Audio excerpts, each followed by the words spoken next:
बिस्मिल्लाहिर्रहमानिर्रहीम। अस्सलाम वालेकुम नाज़रीन, चीन के सदर शी जिनपिंग के बारे में कहा जाता है कि ये दुनिया की मईशत को भेड़ बकरियों की तरह जिस तरफ उनका दिल चाहे हाँक सकते हैं। आज की दुनिया के ताकतवर तरीन हुक्मरान सदर शी जिनपिंग 15 साल की उम्र में महल से निकाल दिए गए थे और वो खेतों में काम करते रहे थे। ये इस सदी के वाहिद लीडर हैं जो बचपन में गारों में रहते थे और आज दुनिया के ताकतवर तरीन लीडर्स में से एक हैं। सदर शी जिनपिंग एक सख्त जान किस्म के किसान थे और उनके बचपन का ज्यादा वक्त खेतों में एक किसान की हैसियत से ही काम करते हुए गुजरा, हालांकि वो महल में रहते थे। आज की इस वीडियो में हम जानेंगे कि सदर शी जिनपिंग एक आम किसान से जो गार के अंदर खटमलों वाले बिस्तर में रहते थे, कैसे उन्होंने अपना करियर बनाया। वो कैसे चीन के इतने ताकतवर शख्स बन गए कि उनके नजरियात को आईन का हिस्सा बनाया जाता है। कैसे वो एक आम से इंसान से चीन के अगले माओ ज़ेडुंग बनने जा रहे हैं। उन्होंने कैसे चीन को इतना ताकतवर किया कि आज अमेरिकी सदर भी चीन का एहतराम करने पर मजबूर है, और कैसे उन्होंने चीन की एयरफोर्स और बहरिया को इतनी ताकत दी कि आज अमेरिका, बर्तानिया, जर्मनी, फ्रांस सारे इकट्ठे होने के बावजूद चीन से डरते हैं। और ये सब कुछ हम जानेंगे आज की इस वीडियो में। नाज़रीन, कहा जाता है कि अजीम लीडर अपने पीछे सिर्फ कौमें ही नहीं बनाते, वो अपने पीछे ऐसे लीडर छोड़ के जाते हैं जो उनके बाद भी कौमों की तरक्की का सफर जारी रखते हैं। सन 1968 में चीन के हुक्मरान माओ ज़ेडुंग ने चीन में एक हुक्म जारी किया था कि शहरों के तमाम जवान गांव चले जाएं, ताकि गांव जाकर ये किसानों की इसी सख्त और मेहनतकश जिंदगी से कुछ सबक हासिल करें। माओ ज़ेडुंग चाहते थे कि नई चीनी नस्ल सख्त जान और मेहनतकश होने के अलावा हुनरमंद भी हो, इसलिए तमाम शहरों के जवान शहरों से निकालकर गांव को भेज दिए गए, जहां उन्हें गारों में रहना पड़ता था, सड़कें बनानी पड़ती थी और खेतों में वो तमाम काम करने पड़ते थे जो किसान करते थे। सदर शी जिनपिंग कहते हैं कि 15 साल की उम्र में जब मैं गांव गया तो एक डरा सहमा हुआ सा बच्चा था, लेकिन जब 22 साल की उम्र में वहां से वापस आ रहा था तो जिंदगी के मुताल्लिक मेरे तमाम इरादे मुझे वाज़े तौर पर पता थे और मैं एक पुरएतमाद इंसान बन चुका था। सदर शी जिनपिंग जिस गांव में रहते थे उस गांव का नाम था लियांगचाखेर। वहां बिजली नहीं थी, बल्कि मिट्टी के तेल के दिए होते थे जिनकी रोशनी में रात को पढ़ना होता था और दिन को शी जिनपिंग को काम करना होता था। उस दौरान उनको रहने के लिए एक गार में जगह मिली जहां वो अपने दीगर साथियों के साथ रहते थे। सदर शी जिनपिंग ने जिंदगी के 7 साल गारों में और किसानों के साथ गुजारे। उस दौरान उन्होंने खेतों में खाद डालने से लेकर सड़कों पर मजदूरी करने और डैम बनाने के लिए मजदूरी करने वाले काम भी किए। अब वो गांव कम्युनिस्ट पार्टी के लोगों के लिए एक मुकद्दस जगह की हैसियत रखता है, क्योंकि वो समझते हैं कि ये एक ऐसी जगह है जहां कुदरत ने हमारे लीडर को तख्लीक किया था। मजीद आगे बढ़ने से पहले 30 सेकंड का एक मुख्तसर सा तज्जिया हम अपनी कौम का उस वक्त की चीनी कौम के साथ करते हैं और ये समझने की कोशिश करते हैं कि हमारी नाकामी की वजह क्या है। और चीनी कौम हमसे बाद आजाद होने के बावजूद हमसे ज्यादा, बल्कि तकरीबन पूरी दुनिया की बड़ी बड़ी तमाम कौमों से ज्यादा कामयाब क्यों है?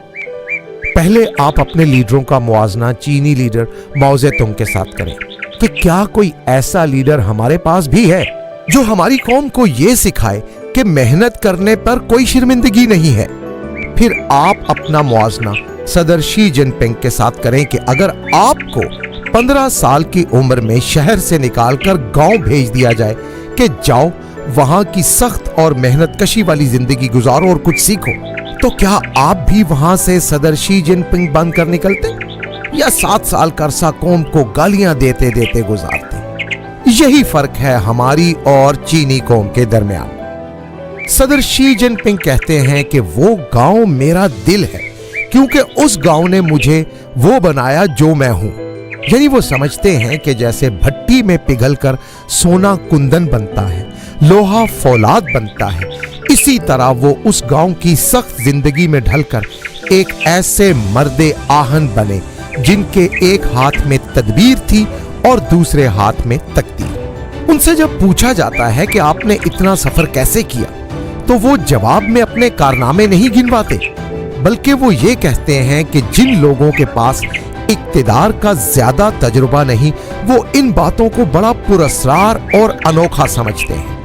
मैं इन बातों को सतही चीजों से बुलंद होकर देखता हूं, क्योंकि मैं इक्तिदार को गहराई में समझता हूं। यानी अपने बचपन की मेहनत और सख्त जानी को सदर शी जिनपिंग कोई अनोखी चीज नहीं समझते, बल्कि वो ये समझते हैं कि इक्तिदार के लिए जरूरी है कि इंसान ने गुर्बत देखी हो और मेहनत देखी हो। जिस गांव में सदर शी जिनपिंग की जिंदगी का ज्यादा अरसा गुजरा, वो माओइस्ट इनकलाबियों का गढ़ था। इनकलाबी लोगों में रहने की वजह से सदर शी के ख्यालात इनकलाबी हो गए और उनकी सोच भी दुनिया के बाकी लीडरों से ज्यादा इनकलाबी हो गई। आज वो इस हद तक गहरा सोचते हैं कि चीन की रहनुमा कम्युनिस्ट पार्टी ने उनके नजरियात और उनकी सोच चाइना के आईन का हिस्सा बनाने का फैसला कर लिया है। मगर ये सफर जो सदर शी जिनपिंग ने तय किया, क्या ये वाकई कोई आसान सफर था? नहीं, बिल्कुल नहीं। उनके वालिद शी योंगजंग चीन के डेप्यूटी प्राइम मिनिस्टर थे। वो एक बहुत बड़े सियासी रहनुमा थे और माओ ज़ेतुंग की आर्मी में भी शामिल थे। सदर शी जिनपिंग के बचपन में उनके वालिद को तवील अरसा जेल में रहना पड़ा, क्योंकि उनके वालिद ने माओ ज़ेतुंग की कुछ पॉलिसियों पर तनकीद की थी। ये वही दौर था जब माओ ज़ेतुंग के हुक्म पर चीन के शहरों से जवानों को निकालकर गांव में मेहनत मुशक्कत के लिए भेजा जाता था। ये सारा अरसा शी ने हालात से लड़ते हुए अकेले रहकर गुजारा, मगर हिम्मत नहीं हारी। उनके जवान होते होते उनके वालिद जेल से निकल चुके थे। 1974 में सदर शी जिनपिंग ने अपने सियासी सफर का आगाज किया और उन्हें पहला ओहदा जो मिला वो ब्रांच सेक्रेटरी का था। जैसे हमारे मुल्क में एक काउंसलर होता है ना, इसी तरह चीन में ब्रांच सेक्रेटरी का ओहदा होता है, जो अमूमन निचली सतह का ओहदा समझा जाता है। वो काउंसलर के ओहदे से शुरू करके आगे बढ़ते बढ़ते सदारत तक जा पहुंचे। 1979 में ग्रेजुएशन मुकम्मल करने के बाद सदर शी जिनपिंग किंग ब्याओ के सेक्रेटरी मुकर्रर हुए। ब्याओ उस वक्त वजीर दिफा और नायब वजीर आजम थे। सदर शी जिनपिंग व्लादिमीर पुतिन की तरह इक्तदार के ऐवानों में इक्तदार वालों के करीब रहकर इक्तदार का मुशाहिदा करते रहे। 1982 में वो उस ओहदे को छोड़कर ही बाय सूबा में चीन की सेंट्रल पार्टी के डेप्यूटी सेक्रेटरी बन गए। फिर 1985 में वो पार्टी के डेप्यूटी सेक्रेटरी और सूबा श्यामन के मेयर बन गए। 87 में उन्होंने शादी कर ली और अपनी कामयाबी का सफर जारी रखते हुए वो 1995 में डिप्टी प्रोविंशियल सेक्रेटरी बने और 1999 में जब पाकिस्तान में मार्शल लॉ की सदाएं गूंज रही थी, उस वक्त सदर शी जिनपिंग फौजियान के एक्टिंग गवर्नर बने और उस वक्त वो उस सूबे की सनत में इनकलाब ला रहे थे। हर जगह हर ओहदे पर ही अपना आप मनवाते रहे। चीन की कम्युनिस्ट पार्टी का एक उसूल है और वो ये है कि बेशक लीडर सोना ही क्यों ना हो, जब तक वो अपना आप साबित ना करे वो सोना नहीं। जब साबित कर ले, जब हालात की मुश्किलात से गुजर चुके, तो वो कुंदन बन जाए, तभी उसे ऊपर आने देना है, चाहे वो कितना ही ज़हीन क्यों ना हो।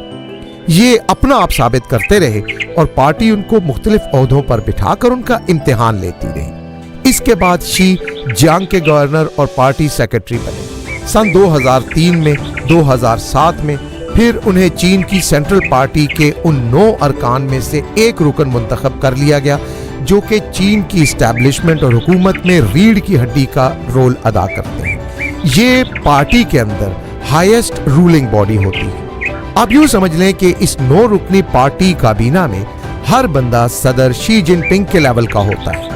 2008 में उन्हें चीन का वाइस प्रेसिडेंट बना दिया गया। सन 2010 में ये सेंट्रल मिलिट्री कमीशन के चेयरमैन बने, जो कि चीनी इस्टेब्लिशमेंट का एक इंतहाई अहम ओहदा होता है और सदर बनने के लिए इस ओहदे पर रहना जरूरी होता है। नवंबर 2012 में वो पार्टी के जनरल सेक्रेटरी बने और अपने मौजूदा ओहदे पर भी उनका दोबारा इंतखाब हुआ और फिर 14 मार्च सन 2013 को उन्हें चीन का सदर मुंतखब कर लिया गया। यानी चीन का ज़हीन तरीन दिमाग सदर शी जिनपिंग मुसलसल 46 साल तक मेहनत करता है, फिर कहीं जाके उसे चीन का सदर बनाया जाता है। नाजरीन, ये चीन है, पाकिस्तान तो नहीं कि जिसके सर पर हाथ रख दिया जाए वही सदर या वजीर आजम बन जाए। चीन का सदर बनने के बाद इस बंदे ने वो कुछ कर दिखाया जो दुनिया का कोई लीडर नहीं कर सका था, क्योंकि पिछली और मौजूदा सदी की तेज तरीन तरक्की चीन ने की है। सिर्फ 8 सालों के अंदर, 8 साल के मुख्तसर से अरसे में चीन सुपर पावर बन चुका है और अब सिर्फ इस बात का ऐलान होना बाकी है। और अब हम ये जानने की कोशिश करेंगे कि सदर शी ने ऐसा क्या किया कि चीन आज नाकाबिले शिकस्त, नाकाबिले तस्खीर बन गया है। सबसे पहला काम जो इक़्तिदार में आने के बाद उन्होंने किया, जिसकी वजह से चीन आज नाकाबिले शिकस्त है, वो है करप्शन के खिलाफ एक बेरहम ऑपरेशन। उनके पास 52 साल का तजुर्बा था। वो 6 साल सड़कों और डैमों पर मजदूरी करते रहे थे। उन्हें पता था कि ठेकों में पैसे किस तरह खाए जाते हैं। वो 42 साल पार्टी में मेहनत करके ऊपर आए थे और उन्हें पता था कि पार्टी के अंदर और मुल्क में करप्शन कहां-कहां और किस किस तरह की जाती है। लिहाजा उन्होंने इक़्तिदार में आने के बाद कहा, चाहे शेर हो या मक्खी हो, जो भी हो, करप्शन करे तो मार दो। यानी ये नहीं देखना कि कोई कितना ताकतवर है, ये नहीं देखना कि कोई मुल्क के लिए कितना जरूरी है, ये नहीं देखना कि कोई पार्टी के लिए या दिफा के लिए कितना जरूरी है। बस जो भी बंदा करप्शन में मुलव्विस हो उसे खत्म कर दो, उसका नामो निशान मिटा दो। उसने करप्शन को नए मानी दिए। उसने कहा, यह करप्शन नहीं है कि तुम चीन को पैसों से नुकसान पहुंचाओ, करप्शन यह भी है कि तुम कोई ऐसा काम भी करो जिससे चीन को नुकसान पहुंचे। उसके बाद उन्होंने अपनी बात पर जबरदस्त अमल कराया और 1.402 अरब की आबादी वाले दुनिया के सबसे बड़े मुल्क को 1 से 1.5 साल में सीधा करके रख दिया। और यहां हम जो एहतसाब का और एंटी करप्शन का नारा लगाते हैं, 3-4 साल हो गए, हमसे ये 22 करोड़ वाला मुल्क सीधा नहीं हो रहा। सदर शी ने जिनको मौत की सजा देनी थी उन्हें फांसी पर लटकवाया, जिन्हें नौकरियों से फारिग करना था उन्हें नौकरियों से फारिग करवाया। अगले मरहले में उन्होंने चीन की अदलिया के माहिरीन को इकट्ठा किया और कहा कि अब कानून पर अमल करवाना आप लोगों की जिम्मेदारी है। आइन और कानून पर अमल के लिए उन्होंने सख्ती से पाबंदी शुरू करवा दी। जब अंदर से ये काम हो गए और अंदर से इंफ्रास्ट्रक्चर ठीक हुआ, तो फिर उन्होंने चीनी रिवायात को जिंदा करने का इरादा कर दिया। उन्होंने कहा, हमें सोशलिज्म का चीनी मॉडल चाहिए। चूंकि वो खुद 52 साल तक चीन को देख चुके थे, तो उन्होंने चीन की मौजूदा जरूरियात के मुताबिक सोशलिज्म में तब्दीलियां करवाईं और अब अवाम में उन्हें एक देवता की तरह माना जाता है, क्योंकि उन्होंने अवाम की जरूरतों का ख्याल किया। अब चीनी तारीख का अगला माओजे तंग उन्हें कहा जाता है। उसके साथ उन्होंने चीन की इंडस्ट्री को भी रेवोल्यूशनाइज करना शुरू किया। ये तमाम काम अपनी जगह, लेकिन जिस काम ने चीन के सुपर पावर और नाकाबिले शिकस्त होने पर मोहर लगा दी, वो था चीनी सदर का अपनी फोर्सेस बहरिया और फजाइया को मजबूत करना। सदर को पता था कि एक वक्त आएगा जब अमेरिका को चीन की माशी तरक्की हजम नहीं होगी और तब चीन मिलिट्री के लेवल पर अमेरिका के हाथों ब्लैकमेल होगा। अगर चीन अमेरिका जितना ताकतवर ना हुआ तो फिर दिफा के शुबा पर उन्होंने खुफिया तौर पर स्पेशल फोकस किया और टेक्नोलॉजी के उन सेक्टर्स पर रिसर्च की जिन पर अमेरिका ने भी अभी फोकस नहीं किया था। उनका सबसे पहला इलेक्ट्रोमैग्नेटिक पल्स का मंसूबा था। उनका ख्याल यह था कि कोई ऐसा हथियार होना चाहिए जो एटम बम से भी ज्यादा खतरनाक हो, और वो हथियार चीनी माहिरीन के सोच के मुताबिक इलेक्ट्रोमैग्नेटिक पल्स था। उन्होंने इसे खामोशी से डेवलप करके कामयाब तजुर्बात किए। अगले लेवल पर चाइना ने सैटेलाइट शिकन मिसाइलों पर काम करना शुरू कर दिया, मगर शोर नहीं मचाया और दुनिया को खबरदार नहीं किया कि हम ये करने लगे हैं। जब सारा कुछ मुकम्मल हो गया, तब उन्होंने ऐलान कर दिया। चीन को पता था कि अमेरिका के तमाम ड्रोन्स, मिसाइल्स, जोरी हथियार, आबदोजें, रेडार्स और कम्युनिकेशन सब कुछ अमेरिकी सैटेलाइट्स के सिग्नल्स पे चलते हैं। अगर ये सिग्नल्स ना हो तो अमेरिका के तमाम हथियार बेकार हैं। लिहाजा चीन ने एक एक करके अमेरिका के हथियारों का तोड़ निकालने की बजाय एक ही तोड़ निकाल लिया जो तमाम बड़े अमेरिकी हथियारों को फेल कर दे, और वो तोड़ था सैटेलाइट शिकन मिसाइल। अब अगर चीन अमेरिकी सैटेलाइट्स को तबाह कर दे तो अमेरिका का कोई मिसाइल भी निशाने पर गिर ही नहीं सकता। इससे अगले मरहले पर चीन ने सुपरसोनिक मिसाइल्स का ऐलान किया और इस पर सदर शी जिनपिंग काफी अरसे से खामोशी से रिसर्च करवा रहे थे। अब सूरत हाल ये है कि चीन के पास ऐसे मिसाइल्स आ चुके हैं जो ना अमेरिका रडार पर ट्रैक कर सकता है, ना ही उनका रास्ता रोक सकता है। एक बार वो उड़े तो सीधे अपने निशानों पर लगे। ये हथियार चीनी बहरिया और फजाइया दोनों के पास मौजूद है। अमेरिकी माहिरीन कहते हैं कि चीन ने ग्लोबल ऑर्डर को ट्रांसफॉर्म कर दिया है, यानी न्यू वर्ल्ड ऑर्डर जिसके तहत अमेरिका ने दुनिया पर हुकूमत करनी थी, उसे चीन ने तब्दील कर दिया है। इसी दौरान सदर शी जिनपिंग ने अपनी नेवी को इतना बड़ा किया कि आज उनके पास दुनिया की सबसे बड़ी नेवी है और साउथ चाइना सी पर अपनी मिल्कियत वापस लेने के लिए चाइना अकेला ही एशिया के कई ममालिक और अमेरिका से लड़ सकता है। चीन की आबदोजें और बहरी शिप्स सब एटमी हो चुके हैं, यानी समंदर से जब वो चाहें एटमी हमला करने की पोजीशन में आ चुके हैं। अमेरिकी माहिरीन कहते हैं कि पिछले 500 साल में जब पुर्तगेजी पहली मर्तबा चीन के साहिलों तक पहुंचे थे, तब से लेकर आज तक चीन पहली बार इस काबिल हुआ है कि वो अपने साहिलों के साथ लगने वाले तमाम समंदरों पर अपनी इजारादारी कायम कर सके। सदर शी ने इस बात का खास ख्याल रखा है कि सब कुछ जब चीन के अंदर मौजूद है और चीन अंदर से चीजें तैयार करके बाहर की दुनिया को सप्लाई करता है, तो दिफा के मामले में भी बाहर से कुछ ना लेना पड़े। लिहाजा total defence research and production चीन के अंदर ही होती है। चीन की बहरिया और फजाइया में रिसर्च के इंडिपेंडेंट शोबे हैं जो नए चैलेंजेस पर आजादाना तहकीक करके सेंट्रल मिलिट्री कमीशन को रिपोर्ट पेश करते हैं। उनकी तजावीज को CMC यानी सेंट्रल मिलिट्री कमीशन गौर से देखती और सुनती है और उस पर बहस होती है, और उस बहस की रोशनी में जो भी पॉलिसी तय होती है उसके मुताबिक बहरिया और फजाइया को अपग्रेड कर दिया जाता है। चीन की बहरिया के कारनामे देखें तो अक्ल हैरान रह जाती है। चीनी इंजीनियर्स के साथ मिलकर उन्होंने समंदर में ऐसे मसनूई जजीरे बना दिए हैं जिनका पहले समंदर में कोई वजूद ही नहीं था, और इन जजायर को चीनी बहरिया और फजाइया दोनों मुल्की दिफा के लिए इस्तेमाल करती हैं।